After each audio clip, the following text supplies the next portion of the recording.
चर्चा करूंगा एक बहुत complicated but very interesting to understand process of election of president of India. Bharat में राष्ट्रपति का चुनाव की प्रक्रिया क्या है, प्रोसेस क्या है पूरा। आज इसको कोशिश करूंगा कि मैं आपको बहुत ऐसे इजी टू अंडरस्टैंड मेथड से उसको बता पाऊं, ताकि ये हमारे स्टूडेंट्स के साथ, हमारे जो पॉलिटिकल साइंस के कॉलेज के स्टूडेंट्स हैं या हमारे जो भी नॉर्मल लोग हैं, उनको जब राष्ट्रपति का चुनाव होता है भारतवर्ष में तो किस प्रकार से ये प्रक्रिया संपन्न होती है उसके बारे में जानकारी शायद बहुत लोगों को नहीं है। मैं तो ये कह सकता हूँ कि हमारी पॉपुलेशन का मुश्किल से 1% लोगों को ये जानकारी होगी कि भारत में राष्ट्रपति का चुनाव किस प्रकार से होता है। तो आज मैं कोशिश ये करूँगा कि आपको एक ऐसे तरीके से बताने का प्रयास हो जिसमें ये मान के चलें कि हम 9वीं 10वीं +1 +2 के स्टैंडर्ड की क्लासेस को ही सामने मानकर उनके साथ ये चर्चा कर रहे हैं।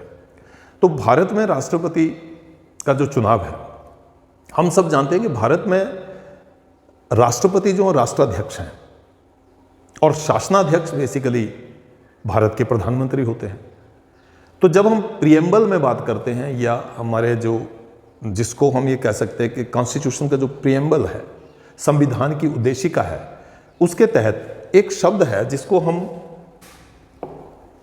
यहां देख सकते हैं, We the people of India having solemnly resolved to constitute India into a sovereign, socialist, secular, democratic republic.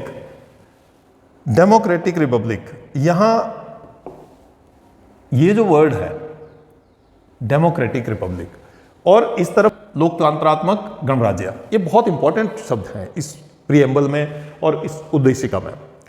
यहां से हमें लगता है कि हमारा देश गणराज्य और लोकतांत्रिक गणराज्य है। तो गणराज्य वो कंट्रीज हैं जहां पे राष्ट्राध्यक्ष का चुनाव होता है और लोकतांत्रिक वो देश हैं जहां पे शासनाध्यक्ष का चुनाव होता है। तो उस कड़ी में अगर देखा जाए तो भारत में राष्ट्रपति का भी चुनाव होता है और प्रधानमंत्री का भी चुनाव होता है। तो दोनों में अंतर क्या है, पहले हम उसको समझ लेते हैं, फिर इस प्रक्रिया जो पूरी प्रक्रिया है, हमारा जो कॉन्स्टिट्यूशन है उसके आर्टिकल 52 से लेकर 61 तक यही सब है। Election of president, nomination of president, qualification of president के इलेक्शन के लिए कैंडिडेट की क्वालिफिकेशन क्या होनी चाहिए, री इलेक्शन कब होना चाहिए, मतलब री इलेक्शन में वो पार्टिसिपेट कर सकते हैं कि नहीं कर सकते हैं, क्या कंडीशंस उसमें रहेंगी, और term of the office of powers of president office. तो वो सारी चीज़ें जो हैं वो हम यहाँ पे जानकारी आज शेयर करेंगे। अब जब हमारे देश में राष्ट्रपति का चुनाव होता है तो उसमें सबसे पहले हमें यह जानना है कि एक डायरेक्ट और एक इनडायरेक्ट चुनाव होता है, अप्रत्यक्ष और प्रत्यक्ष। तो डायरेक्ट जो चुनाव है उसमें प्रेसिडेंट ये इलेक्शन जो होता है वो इनडायरेक्ट होता है। अप्रत्यक्ष इसको हम हिंदी में बोलते हैं, अप्रत्यक्ष चुनाव होता है ये। और ये एक इलेक्टोरल कॉलेज के माध्यम से होता है। किसके माध्यम से होता है जी? Electoral college.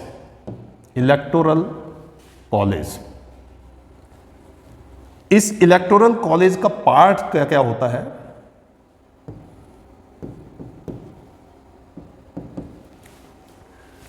इलेक्टोरल कॉलेज का पार्ट होता है संसद के दोनों सदन, जहां पे निर्वाचित सांसद होते हैं, जिसमें लोअर हाउस है लोकसभा और अपर हाउस है राज्यसभा, और विधानमंडल जहां पे राज्य सरकारों के कानून बनाए जाते हैं, कानून बनते हैं, वो विधानमंडल है। उसमें भी दो भाग होते हैं, जिसमें एक विधानसभा होती है और दूसरा विधान परिषद होती है। हालांकि ये विधान परिषद जो वो सभी राज्यों में नहीं है, कुल 7 राज्यों में थी। अब जम्मू एंड कश्मीर के रीऑर्गेनाइजेशन एक्ट के अंतर्गत जब जम्मू एंड कश्मीर यूटी है तो हमारे यहाँ 6 ही राज्यों में विधान परिषद है। तो मैं इसको इस प्रकार से लिखूंगा, ये संसद हो गई, संसद के 2 भाग हैं और आगे इधर विधानमंडल हो गए। विधानमंडल। अब अगर मैं इस इलेक्टोरल कॉलेज को आगे लेके चलूं, आप इसके साथ साथ जो है वो या तो आप स्क्रीनशॉट ले सकते हैं या जैसे भी आप इसको अपना फिगर बना सकते हैं, नोट बना सकते हैं, जैसे आप करना चाहें। आगे अगर मैं चलूं तो जो इलेक्टोरल कॉलेज लिखा, इलेक्टोरल कॉलेज, उसके मैंने बोला दो भाग हैं, संसद और विधानमंडल। देश के स्तर पर संसद में कानून बनते हैं और राज्य के स्तर पर विधानमंडल। विधानमंडल यहां पर संसद में फिर लोकसभा और दूसरा भाग इसका जो है वो राज्यसभा। और यहां पर विधान सभा, अलग अलग प्रदेशों में विधानसभा है और विधान परिषद,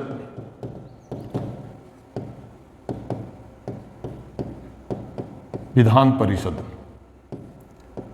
अब सबको ये समझने की, सबको ये देखने की, स्टूडेंट्स को खास करके देखने की आवश्यकता है कि विधान परिषद जो है वो वर्तमान में केवल 6 राज्यों में है और इसको अभी हम इसलिए डिस्कार्ड कर रहे हैं क्योंकि विधान परिषद के जो सदस्य होते हैं वो राष्ट्रपति चुनाव में भाग नहीं ले सकते हैं। तो इसको अभी हम बस यहीं तक जान के कि ये हमारे पास 6 राज्यों में है, महाराष्ट्र, वो राष्ट्रपति चुनाव में भाग नहीं ले सकते हैं। तो इसको अभी हम बस यहीं तक जान के कि ये हमारे पास 6 राज्यों में है, महाराष्ट्र का, तेलंगाना, बिहार और उत्तर प्रदेश। ये 6 राज्यों में अभी विधान परिषद है। बस इतनी जानकारी काफी है। 28 राज्य कुल हैं हमारे पास, तो 28 विधानसभाएं हैं।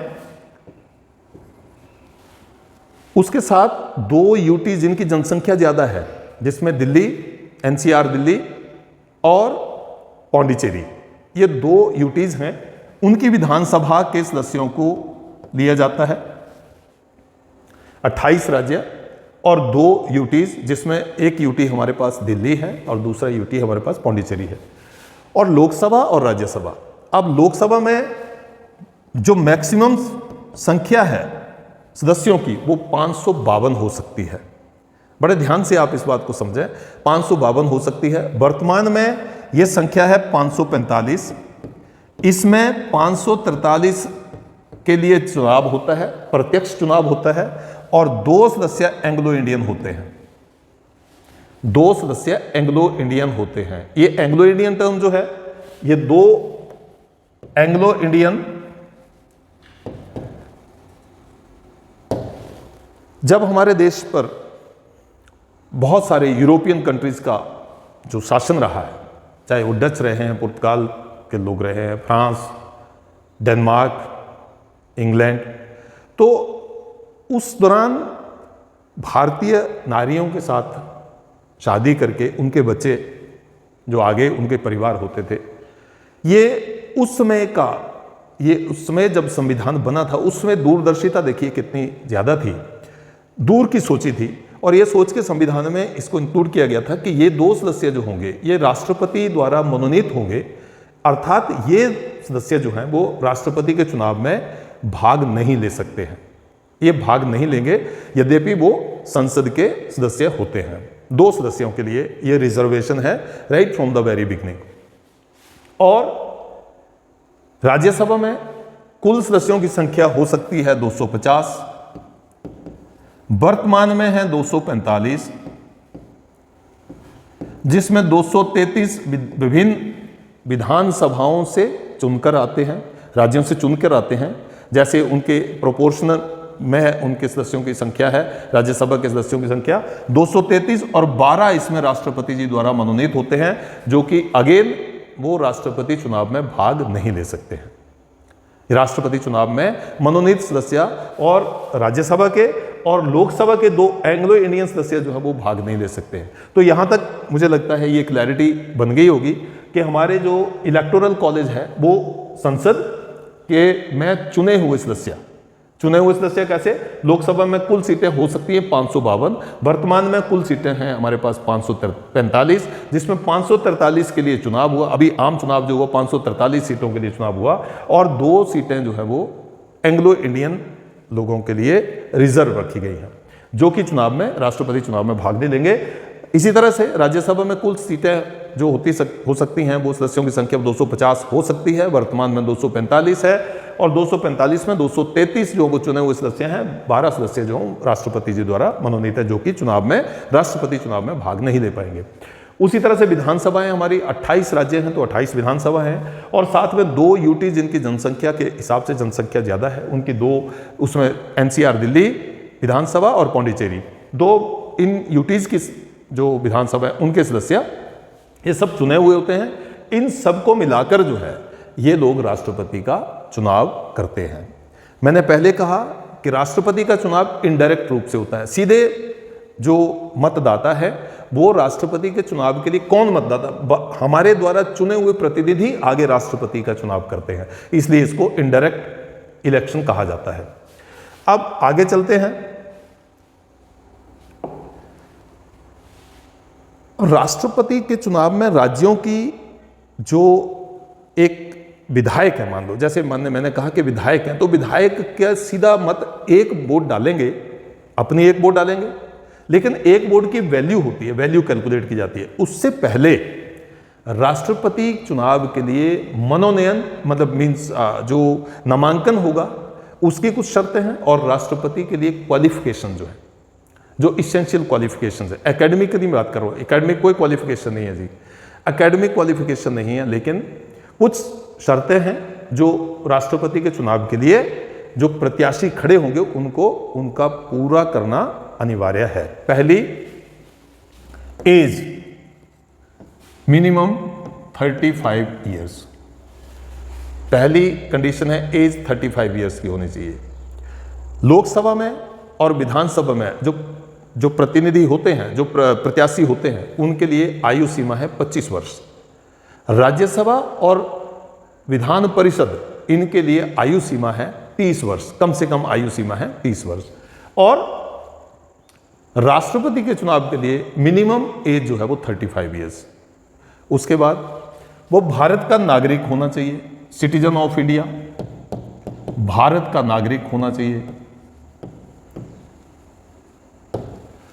उसके बाद पागल नहीं होना चाहिए और दिवालिया नहीं होना चाहिए, बैंकरप्ट नहीं होना चाहिए, बैंकरप्ट नहीं होना चाहिए। बैंकरप्ट का मतलब क्या होता है? बैंकरप्सी में वो लोग जाते हैं जो अपनी जरूरत से ज़्यादा, कहीं ज़रूरत से ज़्यादा मीन्स उनकी आमदनी के सोर्सेज से कहीं ज़्यादा वो उधार ले लेते हैं, लोन ले लेते हैं, और जिनको चुकाने में उनको बहुत दिक्कत होती है, और फिर बैंक उनको दिवालिया घोषित कर देते हैं, बैंकरप्ट घोषित कर देते हैं। कई सारे जो बैंकरप्ट अभी हमारे देश के हैं वो बाहर जाके दूसरे कंट्री में रह रहे हैं, कई सारे लोग हैं, उनका कई नाम, हजारों करोड़ रुपया उन्होंने लोन दे रखा था और चुका नहीं पाए, इसलिए वो जो है वो आज भारत के बाहर है। और बैंकरप्ट नहीं होना चाहिए, सिटीजन ऑफ इंडिया होना चाहिए, 35 ईयर्स ऑफ एज होनी चाहिए। उसके अलावा वो लाभ के पद पर नहीं होना चाहिए, लाभ के पद पर नहीं होना चाहिए, लाभ के पद पर नहीं होना चाहिए। अब ये लाभ के पद पर क्या मतलब है जी? जितनी सरकारी सेवाएं हैं ये सब लाभ के पद माने जाते हैं।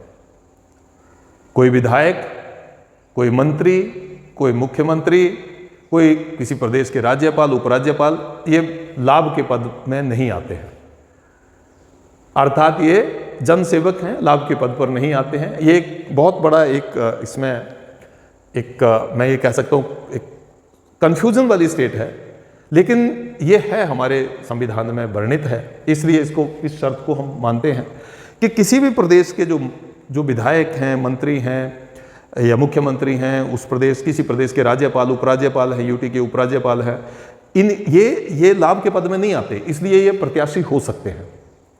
और कोई सरकारी सेवा में यदि कोई कार्यरत है तो वो व्यक्ति राष्ट्रपति के चुनाव में भाग नहीं ले सकता है। अब एक और जो शर्त है, बहुत महत्वपूर्ण शर्त वो 2001 में इलेक्शन कमीशन ऑफ इंडिया की नोटिफिकेशन के साथ ही इंप्लीमेंट हो गई थी। और वो शर्त है कि राष्ट्रपति के चुनाव के लिए जो नामांकन करेंगे, जो प्रत्याशी होंगे, वो कम से कम 50 लोगों द्वारा प्रपोज उनका नाम हो और 50 लोगों के द्वारा वो समर्थन, 50 चुने हुए संसद के सदस्यों द्वारा, संसद के सदस्यों में बहुत important 50 proposers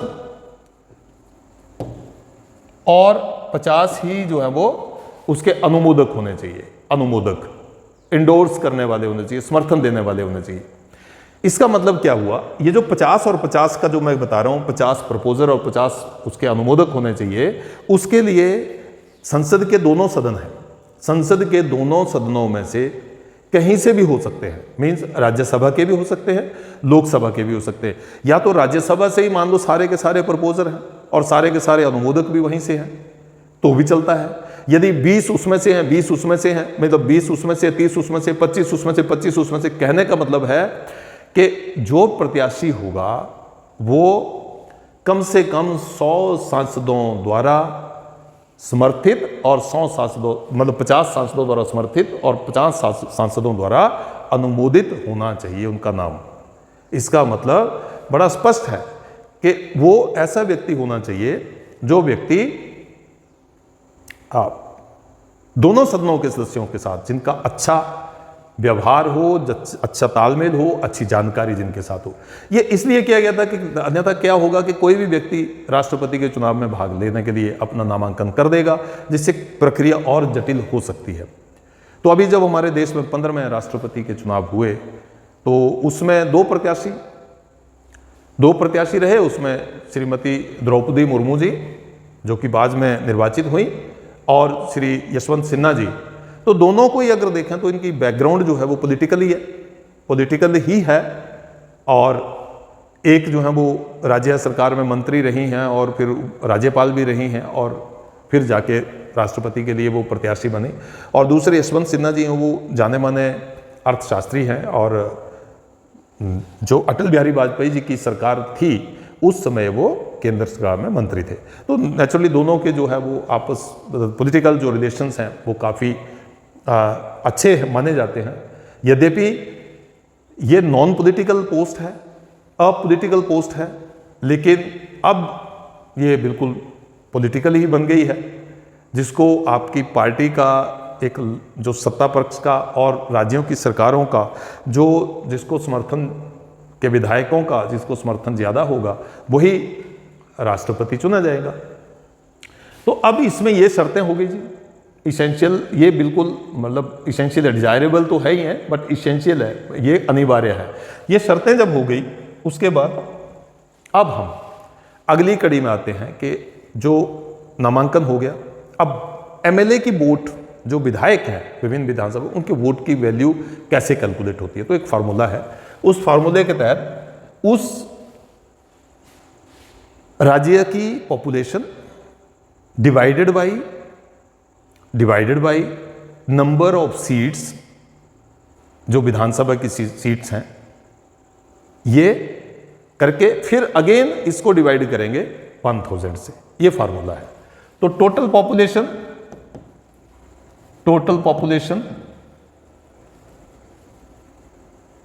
divided by number of Vidhan Sabha seats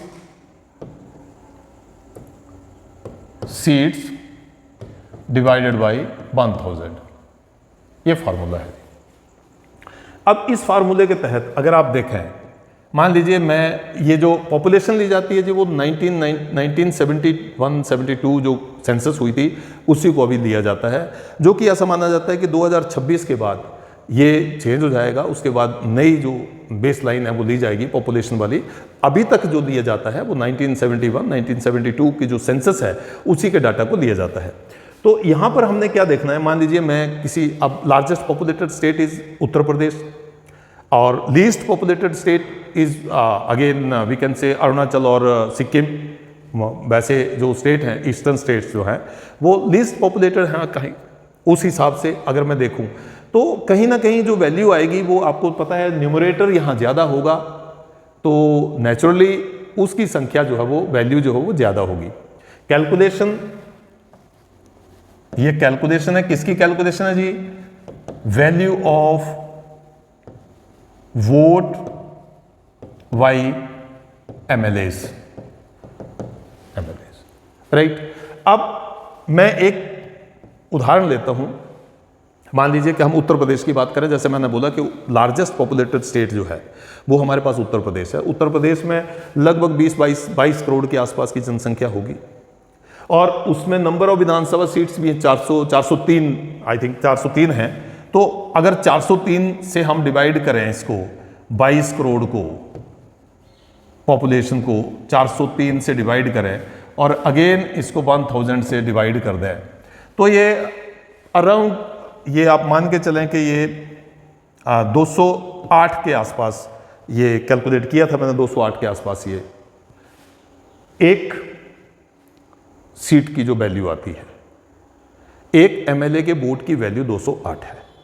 उसी तरह से यदि मैं सिक्किम की बात करूं, सिक्किम जो स्टेट है उस सिक्किम स्टेट की बात करूं, तो सिक्किम की बात में अगर इसकी पॉपुलेशन कम है और इसकी विधानसभा की सीट्स है 32, लगभग 7 के आसपास एक वोट की वैल्यू है। अब उत्तर प्रदेश में क्योंकि एक वोट की जो विधायक की वोट होगी उसकी 208 के आसपास वैल्यू है, तो टोटल हमारे पास विधायक है वहां 403 को अगर हम 208 से मल्टीप्लाई करें, मतलब कितनी वोट्स वहां से आएंगी, तो इस प्रकार की वोट्स में अगर यहाँ पे कैलकुलेट कर लूँ, आप भी कैलकुलेट कर लें, 208 इंटू 403 अगर मैं करता हूँ तो लगभग 83,824, मतलब कुल वोट जो पड़ेंगे राष्ट्रपति जी को, आगे हम चर्चा कर रहे हैं, तो उसमें से 83,824 तो केवल एक राज्य से, उत्तर प्रदेश से आ जाएंगे। इसका मतलब ये है कि जहां पे पॉपुलेशन ज्यादा है वहां पे एमएलए की वोट की वैल्यू, एक वोट की वैल्यू ज्यादा ही होगी। उसी तरह से यदि मैं यहाँ पे नंबर ऑफ सीट्स है 32, अगर इसको 7 से मल्टीप्लाई करें तो ये 14 और 224, ये 224, मतलब सिक्किम राज्य से टोटल प्रेसिडेंट इलेक्शन के लिए जो वैल्यू आएगी सारे के सारे विधायकों की वो 224 होगी। Where as in Uttar Pradesh ये 83,824 होगी। 83,824 के बाद हम चलें तो बिहार है, महाराष्ट्र है, आंध्र प्रदेश है, ऐसे बड़े राज्य हैं, तमिलनाडु है, तो वहाँ पे ज़्यादा होगी। और छोटे राज्य जहाँ पे हैं, ईस्टर्न स्टेट्स हैं, अरुणाचल प्रदेश है, ये छोटे राज्य हैं पॉपुलेशन के हिसाब से। हिमाचल भी बहुत बड़ा राज्य नहीं है, तो यहाँ से हमारे 7 सांसद जाते हैं, 3 राज्यसभा के, 4 लोकसभा के, तो उसके मिला के अगर हम देखें और विधायक हमारे 68 हैं, तो अगर एक एमएलए की वैल्यू आएगी तो उसमें प्रोपोर्शन हम पूरे कैलकुलेट कर सकते हैं। और यदि इसके बाद आप एक बार के लिए इसको भी ले सकते हैं, एक मैंने 2 उदाहरण दिए उत्तर प्रदेश का और सिक्किम का, इसके बाद आगे चलते हैं। अब अगर हम सारे राज्यों की विधानसभा के सदस्यों और 2 यूटीज के विधानसभा के सदस्यों की यदि टोटल वोट देखें, उनकी वैल्यू देखें, तो पहले number of MLAs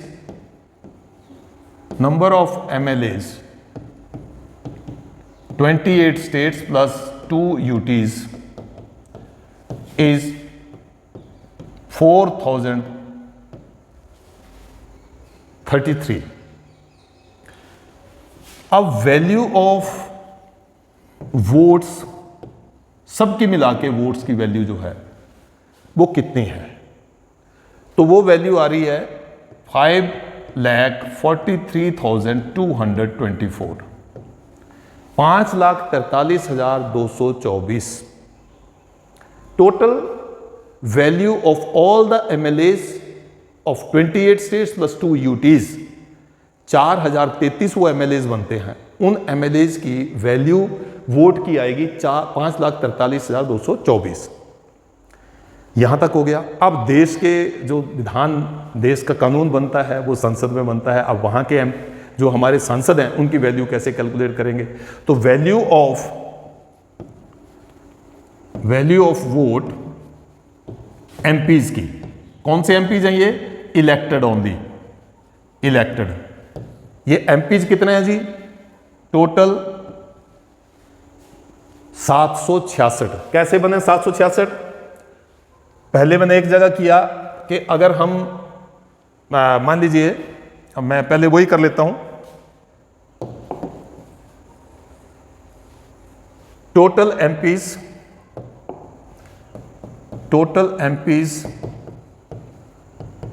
who can cast their vote is equal to 543 मैंने बोले थे, 545 बोले थे, दो उसमें से एंग्लो इंडियन निकल गए, तो 543 लोकसभा के हो गए, और 245 में से 12 नॉमिनेटेड हैं by the president of India in Rajya Sabha, तो 233 बचते हैं। 233 को जोड़ेंगे तो ये बन जाएगा 6 और 7 और 7, 776, 776। अब इनकी वैल्यू, वोट की वैल्यू जो होगी वो कैसे कैलकुलेट करेंगे? तो वोट की वैल्यू, जो वोट वैल्यू ऐसे लिख देता हूं मैं, vote value is equal to, इसके लिए क्या करेंगे आप, जितनी टोटल एमएलएज की वोट की वैल्यू आई वो थी 5,43,224, इसको डिवाइड करेंगे 776 से, 776 से। तो इसको देखें, अगर 5,43,224 डिवाइडेड बाई 776, ये लगभग 703 मीन्स 700। एक elected MP of Lok Sabha and Rajya Sabha, इनके वोट की वैल्यू आती है 700, 700।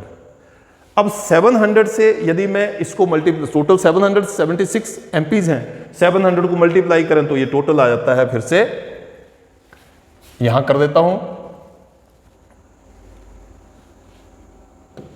आगे भी चल सकता हूं। 776 एमपीज हैं और 701 एमपी के वोट की वैल्यू है, तो इसको अगर हम करें तो अगेन ये कुछ ऐसा ही आएगा, 700 इंटू 776, 5,43,200। एमएलएज की वोट की वैल्यू, ये एमपीज के वोट की वैल्यू आ गई जी, और एमएलएज के वोट की वैल्यू कितनी थी? वो भी थी 5,43,224। इसका मतलब है टोटल जो वैल्यू होगी प्रेसिडेंट के इलेक्शन की, इस समय की जो स्थिति है उसके हिसाब से 4, 2, 4, 6, 8 और 10,86,424 टोटल वैल्यू ऑफ वोट्स होगी, जिनके द्वारा प्रेसिडेंट का इलेक्शन जो है वो होगा। अब ये अलग अलग विधानसभाओं में होता है, ऐसा नहीं होता है कि इसको हम जो वो एक जगह पे करेंगे या सीधे लोग वोट करेंगे, वो पहले भी मैंने चर्चा कर ली, ऐसा तो नहीं होगा। लेकिन जब हम इसकी वोट करेंगे तो विधानसभा में या कहीं पे भी राज्य में जो है वो चुनाव आयुक्त जो होते हैं उनके निर्देशन में, जैसे जहाँ पे जो स्थल इसके लिए निर्धारित किया जाता है वहाँ पे इसकी वोटिंग होती है। और ये वोटिंग ईवीएम से नहीं होती है जी, ईवीएम से वोटिंग नहीं होती है, ये अभी भी स्लिप के ऊपर वोटिंग होती है। और इसका नाम जो है वो बड़ा इंटरेस्टिंग है। इसका नाम जो है वो सिंगल ट्रांसफरेबल प्रोपोर्शनल रिप्रेजेंटेशन है। सिंगल ट्रांसफरेबल प्रोपोर्शनल रिप्रेजेंटेशन,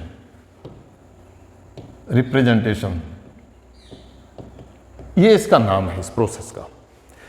तो अब इसमें जो वोटिंग होती है वो वैल्यू निर्धारित करती रहेगी। एक एमएलए ने मान लीजिए सिक्किम में वोट डाली तो 7 वैल्यू हो गई, और यदि उत्तर प्रदेश में एक एमएलए वोट डालते हैं, अगर कोई कोई जैसे इनवैलिड नहीं होती है या कुछ और कोई इशू नहीं होता है, तो आप ये मान के चलें कि वो 208 के आसपास एक वोट की वैल्यू होगी। तो वैसे अगर हम सारा कैलकुलेट करें तो फाइनली जब इसकी काउंटिंग होती है वो भी अगेन बहुत इंटरेस्टिंग है। और सिंगल ट्रांसफरेबल प्रोपोर्शनल रिप्रेजेंटेशन क्यों उसको बोला जाता है वो भी उससे हमें क्लियर होगा। तो उसमें अगर हम देखें तो जो मैंने बोला कि स्लिप के ऊपर होता है, अभी भी पर्ची के ऊपर वोट होती है, मतलब स्लिप के ऊपर वोट होती है। इसमें बैलेट जो सैंपल है उसका वो ऐसा होता है कि नेम ऑफ कैंडिडेट, 2 कॉलम होते हैं, नेम ऑफ कैंडिडेट, और यहां पे दूसरा जो कॉलम होगा उसमें होगा order of preference, order of preference. अब इसमें क्या है, अंतर क्या है, वो हम यहां चर्चा कर लेंगे। ये इस प्रकार का सैंपल होगा जी, और यहां पे सीरियल नंबर हो सकता है। मान लीजिए अब कैंडिडेट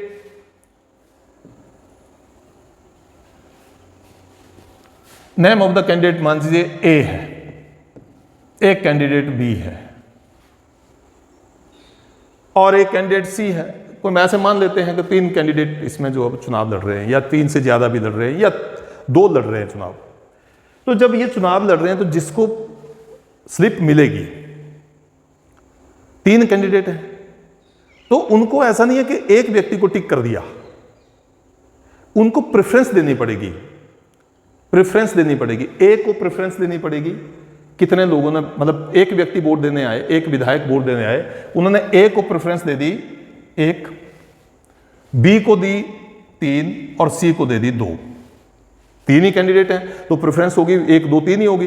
तो एक को दे दिया, मतलब एक कैंडिडेट, एक जो एमएलए हैं या एमपी हैं, उन्होंने जब वोट कास्ट की, तो जब उन्होंने वोट दिया तो ए जो नाम का कैंडिडेट है, चुनाव में प्रत्याशी हैं राष्ट्रपति चुनाव में, उनको पहली प्रेफरेंस दे दी, दूसरे को जो है वो तीसरी, और तीसरे को दूसरी। इस प्रकार से अगले कोई व्यक्ति दूसरे वोट देने आए तो उन्होंने भी ऐसे किया। मान लीजिए दूसरे जो वोट देने आए व्यक्ति, उन्होंने क्या किया, इनको भी इनको 1 नंबर, इसको 2 दे दिया, और इस तीसरे कैंडिडेट को, सी को, तीसरी प्रेफरेंस दे दी। और उसके बाद मान लीजिए एक और ऐसे, मैंने बोला कुल जो वोट देने वाले लोग होंगे वो कितने लोग होंगे, 776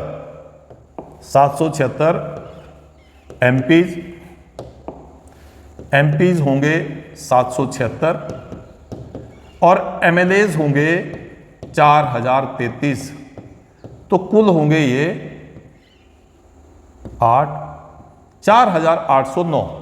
ऐसे 4809 बारी बारी करके अपने जहाँ जहाँ पे उनका जो विधानसभा, जहाँ पे राज्य हैं उनके मुख्यालय में, कहीं पे भी जो चुनाव आयोग के द्वारा स्थान निर्धारित होगा वहाँ पे करेंगे। इस प्रकार से जहाँ भी दिल्ली में संसद में भवन में हो सकता है, कहीं और जगह पे भी हो सकता है, तो उसको उस प्रकार से जैसे ये इन्होंने कर दिया। अब जो आगे वाला कैंडिडेट है, मान लीजिए इसको इन्होंने दिया 2 नंबर, पहले वाले को, इसको दिया 3 नंबर और इसको दिया 2 नंबर, मतलब सेकंड नंबर पे ये प्रेफरेंस दी सी को, किसने, तीसरे ने। ऐसे सारे लोग करेंगे। अब मैं मान के चल रहा हूं, सबको तो मैं लिख नहीं पाऊंगा, तो मैं मान के चल रहा हूं कि ये 3 लोगों ने भाग लिया है, मीन 4809 लोगों ने भाग लेना, वैसे कैलकुलेट किया जाएगा। तो ये जो कैलकुलेशन है इसकी, रिजल्ट की जो कैलकुलेशन है वो बड़ी इंटरेस्टिंग होती है। यहां से कैसे आप देखेंगे, फर्स्ट राउंड की जो कैलकुलेशन होगी फर्स्ट राउंड में, तो हम देखेंगे कि पहली चॉइस कितने लोगों ने दिया। अगर मान लो इसी में से 3 में से मैं कैलकुलेट कर रहा हूं, तो पहली चॉइस 2 लोगों ने, यहां पे पहली चॉइस किसी की नहीं है, यहां पे पहली चॉइस किसी की नहीं है, किसी की नहीं है। अब पहली चॉइस जो है वो 2 लोगों ने, मतलब 3 में से 2 लोगों ने, या 4809 में से अधिकतर लोगों ने जहां पे पहली चॉइस दी, और पहली चॉइस के हिसाब से जो वैल्यू कैलकुलेट हुई उसके हिसाब से ही ये निर्धारित होगा। यदि यहीं पे बाकी किसी को भी पहली चॉइस नहीं दी तो ये क्या होगा, ये व्यक्ति जो है वो चुनाव में निर्वाचित घोषित हो जाएगा फर्स्ट राउंड में ही। सेकेंड राउंड कब होता है, अगर फर्स्ट राउंड में सभी की जो प्रेफरेंस है, जितनी मान लो पहले नंबर की प्रेफरेंस है, ऐसी ही तीसरे नंबर वाले को या दूसरे नंबर वाले को प्रेफरेंस आ गई, बराबर आ गई, तो फिर सेकंड राउंड होता है। और सेकंड राउंड में देखा जाता है कि सेकंड प्रेफरेंस कितने लोगों ने दी, जितने ज्यादा लोगों ने सेकंड प्रेफरेंस दी होगी वो कैंडिडेट जीत जाएगा, क्योंकि पहला तो बराबर था, पहला राउंड तो बराबर था। तो पहले राउंड की जो गणना है उसके बाद दूसरे राउंड की गणना तब होती है यदि पहली चॉइस जो है, पहली प्रेफरेंस जो है वो बराबर आ जाए दो कैंडिडेट को, किन्हीं दो कैंडिडेट को। अब अगर ऐसा, वैसे तो आज तक एक ही बार हुआ है भारत में, जो 5वें राष्ट्रपति का चुनाव हुआ था, 5वें राष्ट्रपति जो भारत वर्ष के थे 1969 ईस्वी में, श्री वी गिरि जी जब वो चुनाव में, तो वो द्वितीय राउंड में जाके जो है वो निर्वाचित घोषित हुए थे। नीलम संजीवा रेड्डी जी जो कि आंध्र प्रदेश से थे और वी गिरि जी उड़ीसा से थे। तो ये जाके फिर अगले 10 साल के बाद मीन्स राष्ट्रपति श्री नीलम संजीवा रेड्डी जी 1979 में राष्ट्रपति बने जरूर, लेकिन जब वो 1969 में 5वें राष्ट्रपति का चुनाव हो रहा था तो द्वितीय राउंड तक ये जो गणना गई थी और द्वितीय राउंड में जाके इसको डिक्लेयर हुआ था, इनको वी गिरि जी जो थे वो राष्ट्रपति चुने गए थे। अब राष्ट्रपति मतलब पहले राउंड की गणना में राष्ट्रपति चुन लिए गए, तो राष्ट्रपति पद की फिर उसके बाद जो है घोषणा होती है और उसके बाद राष्ट्रपति चुनाव जो शपथ लेते हैं, इनको शपथ जो है वो भारत के मुख्य न्यायाधीश, सर्वोच्च न्यायालय के मुख्य न्यायाधीश वो शपथ दिलाते हैं। और ये जो पद है इसमें बेसिकली वैसे तो देखा जाता है कि राष्ट्राध्यक्ष हैं, सारे की सारी शक्तियाँ इनके पास हैं और एग्जीक्यूटिव पावर्स इनके पास है, लेकिन वास्तव में हकीकत में जो सारी शक्तियां हैं वो केंद्र के मंत्रिमंडल और उनके आगे जो उनके प्रतिनिधि मीन्स उनके आगे जो मुखिया होते हैं, प्रधानमंत्री होते हैं, उनके पास होती हैं। फिर भी राष्ट्रपति हैं, राष्ट्राध्यक्ष हैं, तो हम ये मान के चलते तीनों सेनाओं के मुखिया हैं, कमांडर हैं, तो ऐसा मान के चलते हैं कि राष्ट्रपति चुनाव जो बहुत एक इंटरेस्टिंग जो इवेंट है, हर 5 साल में होता है और कोई भी कैंडिडेट दूसरी बारी 2 बारी चुनाव भारतवर्ष में लड़ सकता है। तो दूसरी बारी भी चुनाव लड़ने के लिए पूरी यही प्रक्रिया जो है वो दोहराई जाएगी, यही क्वालिफिकेशंस रहेंगी और यही सब चीज़ें रहेंगी। 50 लोगों के द्वारा प्रपोज हों, 50 लोगों के द्वारा अनुमोदित हों, इसी प्रकार की पूरी प्रक्रिया दोबारा होगी। तो मुझे उम्मीद है कि हम जो आज चर्चा कर रहे थे कि राष्ट्रपति का चुनाव जो है वो भारतवर्ष में, हालांकि ये जटिल प्रक्रिया लगती है, इनडायरेक्ट इलेक्शन है, फिर वोट की वैल्यू कैलकुलेट होती है, फिर कुल कितने MLAs लिए जाते हैं, इलेक्टेड मेंबर लिए जाते हैं, विधान परिषद को डिस्कार्ड किया जाता है जो कि 6 ही राज्यों में भी है वर्तमान में। तो ये सारी प्रोसेस जो है वो इंटरेस्टिंग नहीं बन पाती, लेकिन मैं गारंटी के साथ बोल सकता हूँ कि इस पूरे अगर वीडियो को आपने ध्यान से सुना होगा या ध्यान से देखा होगा तो आप इस राष्ट्रपति चुनाव की प्रक्रिया को बड़ी आसानी से आप जो है वो बना सकते हैं, बता सकते हैं और उसको आप जो है वो समझ कर इसको शेयर भी कर सकते हैं। तो साथियों, मैं यही एक बार रिक्वेस्ट करना चाहूँगा कि आप इस तरह के वीडियोस जो कि बहुत काम के वीडियोस हैं और मैंने कहा कि 0.5% से 1% के बीच के भारतवासियों को ही पता है कि भारत के राष्ट्रपति का चुनाव की प्रक्रिया, पूरी प्रक्रिया क्या है। तो यदि आप भी उसमें शामिल होना चाहते हैं तो आप इस वीडियो को बार बार आप पॉज करके देखें, रुकें, और यदि इसमें कुछ आप और जोड़ना चाहते हैं, बहुत सारे विद्वान लोग हैं, राजनीति शास्त्र के बहुत सारे विद्वान लोग हैं जिनके तक ये वीडियो जाएगा, अगर उनको लगता है कोई चीज़ मेरे से छूट गई है तो प्लीज़ कमेंट करके आप मेरे को गाइड करें। और यदि लगता है उनको कि ये प्रयास मेरा कुछ सार्थक है तो उसको इंडोर्स करें। आपके कॉम्प्लीमेंट्स, आपके जो कमेंट्स होंगे वो मेरे लिए प्रेरणा का काम करते हैं। मैं हाथ जोड़ के विनती करता हूं कि इस वीडियो को आप लाइक करें, शेयर करें और चैनल को सब्सक्राइब कर लें, बेल आइकॉन का बटन दबा लें ताकि आपको इस तरह के वीडियो जो है वो मैं आपको शेयर करता रहूं। इस तरह के वीडियोस आपके तक जो वो समय पर पहुंचते रहें और नोटिफिकेशन आपको मिलती रहे। आइए सब मिलकर शिक्षा के क्षेत्र में, शिक्षा का मतलब इस चैनल का नाम है society for education and wellness of all, जिसको मैं रिप्रेजेंट कर रहा हूं इस चैनल के माध्यम से। तो society for education and wellness of all, it covers almost all the aspects of human life. तो उसमें हम अपनी तरफ से जो है जो कंट्रीब्यूशन कर सकते हैं उस कंट्रीब्यूशन को करने के लिए आगे बढ़े, हाथ मिलाएं और इस वीडियो को जितना हो सकता है स्टूडेंट्स में, कॉलेज गोइंग स्टूडेंट्स में, पॉलिटिकल साइंस के लोग जो हैं या राजनीति में जो इंटरेस्ट रखते हैं या वैसे ही जिसको भी आपको लगता है कि इस व्यक्ति को इसको पता होना चाहिए कि भारत के राष्ट्राध्यक्ष जो प्रथम नागरिक हैं, राष्ट्रपति का चुनाव किस प्रणाली के तहत होता है और उसकी पूरी प्रक्रिया क्या है। आपका बहुत बहुत धन्यवाद समय देने के लिए। आइए आगे बढ़ते हैं। जय हिंद।